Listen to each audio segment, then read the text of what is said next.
Kulendi zviri sei? Unoziva nyaya yevanhu vezanu ka?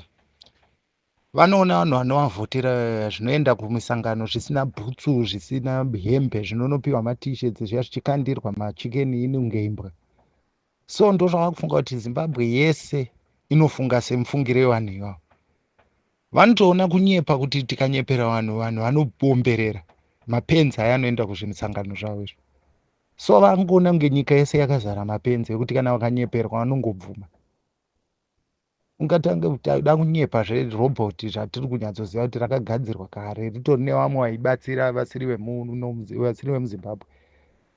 Zvese kungoda kutaura izvozvo kuti munhu anotaura kuti Mnangagwa ngaawedzerwe temu imwe papa kusadhaki kuti aita sei ari kutadza kutungamira nyika yake chaiyo chaiyo.